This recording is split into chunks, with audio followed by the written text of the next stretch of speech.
Hello world, it is Monday, September 12th, 2022, and looking out the window at Defiance, it is kind of cloudy and overcast, and I think it's going to be that way for most of the day. Not real warm today, I think around 70 or so, but cloudy with a chance of rain. But the humidity has dropped, and it is quite nice out even though it's overcast. The devotion for today is entitled Self-Awareness Matters by Marilyn Pajan Banks. Marilyn bases the devotion upon Psalm 94, verse 19, and we'll hear three different versions, one from the New International Version, one from the New Revised Standard Version, updated edition, and one from the Message. When anxiety was great within me, your consolation brought me joy.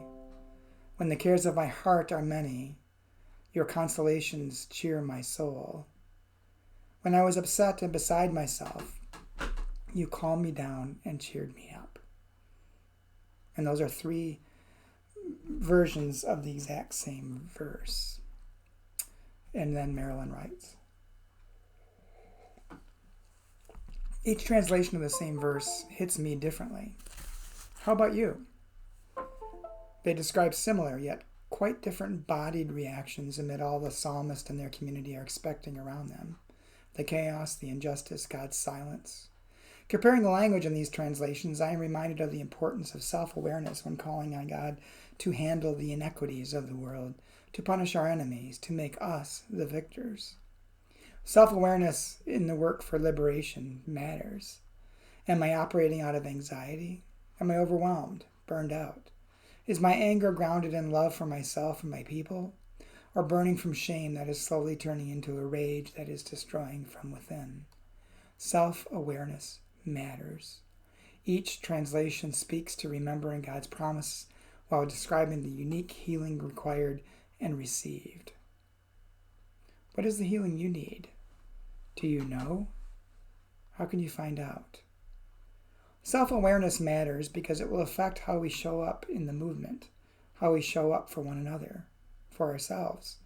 Along with calling on God, the psalmist reminds us to self-reflect and to remember who we are and whose we are. Find someone to accompany you. Let the community hold you accountable. Remember God's love for all of creation. And Marilyn's prayer. God of redeeming love, thank you for your breath that grounds us and your grace covered in language that draws us closer to our true selves, calling all creation back into right relationship. Amen. Well, for me, this devotion is a reminder of paying attention to our own emotions and our own reactions. And sometimes it's beneficial to, before you act, when you're feeling an emotion, to pause and reflect on what's causing this emotion in me at this point in time. It's really being self-aware. Is it out of anger or guilt or some kind of internalized feeling, or is it truly about justice, or even positive things? It's always good to stop and pause and think about what it is that's driving our reaction to things, to be self-aware. And I guess the first step is always just being aware how you're reacting, aware of your reaction, because sometimes we aren't even aware that we're reacting a certain way.